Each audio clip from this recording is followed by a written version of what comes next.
السلام علیکم ورحمۃ اللہ وبرکاتہ۔ حامدہ و مصلیًا اما بعد۔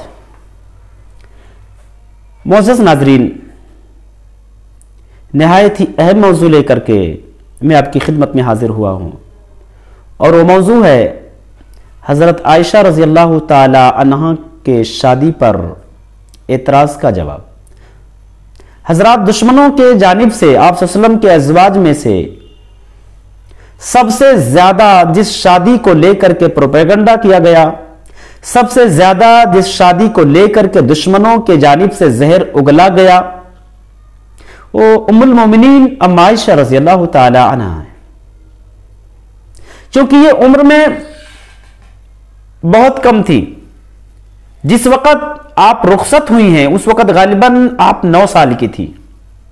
دشمنوں کے جانب سے یہ اعتراض رہا ہے کہ مسلمانوں کے جو نبی تھے وہ نفس پرست تھے، نفس پرستی کا غلبہ ان پر تھا، عائشہ جیسی کم عمر سے انہوں نے کم عمری میں شادی کیا، نعوذ باللہ۔ یہ ان کا اعتراض غلط ہے، یہ ان کا اعتراض درست نہیں ہے، چونکہ عربوں کے آب و ہوا میں لوگوں کی جو نشو و نما ہوتی ہے بہت ہی تیزی سے ہوتی ہے۔ یعنی عربوں کے اندر جو لوگ 8-9 سال کے ہوتے ہیں وہ بظاہر 8-9 سال 10 سال کے ہوتے ہیں، لیکن دیکھنے میں جسامت کے حساب سے وہ بھاری بھرکم نظر آتے ہیں۔ اس لیے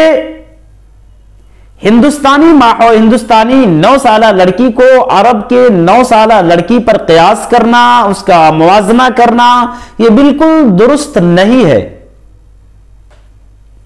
اور اسی طریقے سے عربوں کے ماحول کے حساب سے کم عمر لڑکی سے شادی کرنا کوئی معیوب چیز نہیں تھا، پہلے بھی نہیں تھا، آج بھی نہیں ہے۔ کم عمر لڑکی سے شادی کرنا عربوں کا ایک بالکل عام بات تھی عربوں میں، آج بھی عام بات ہے۔ لہذا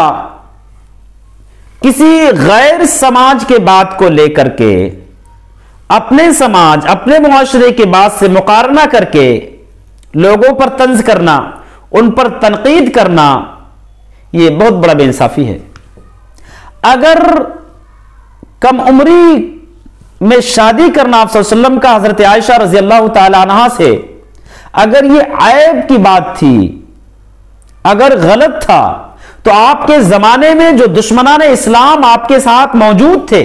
جو آپ کے جانی دشمن تھے، جو ہمیشہ موقع کی تلاش میں رہتے تھے، ہمیشہ اس تلاش میں رہتے تھے کہ آپ صلی اللہ علیہ وسلم کی کوئی عیب نظر آ جائے، آپ کی کوئی غلطی نظر آ جائے، اگر یہ کم عمری میں شادی کرنا یہ عیبدار چیز تھی، یہ غلط چیز تھی، یہ ماحول اور حالات اور سماج کے اعتبار سے اگر یہ غلط چیز تھی،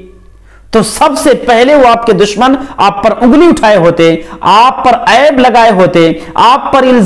الزامات عائد کیے ہوتے، جو آپ کے زمانے میں جیسے ابو جہل، ابو لہب، ولید بن مغیرہ، اسی طرح سے عبداللہ بن عبی بن سلول وغیرہ جو آپ کے دشمن موجود تھے،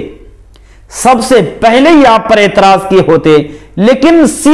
پوری سیرت کی کتابوں کا مطالعہ کر ڈالیے، پوری تاریخ کو آپ کھنگال ڈالیے، آپ کو کہیں نہیں ملے گا کہ آپ کے دشمنوں نے آپ کے شادی کو لے کر کے اعتراض کیا ہو، نبی کے زمانے میں جو موجود تھے۔ تو پتہ یہ چلا کہ عربوں کے ماحول کے حساب سے اور اسی طریقے سے وہاں کے آب و ہوا کے حساب سے، وہاں کے نشو و نما کے اعتبار سے آپ صلی اللہ علیہ وسلم نے جو ام عائشہ رضی اللہ تعالی عنہا سے شادی کیا، اس شادی پر اعتراض کرنا یہ بیجا ہے، درست نہیں ہے۔ ہم اللہ سے دعا کرتے ہیں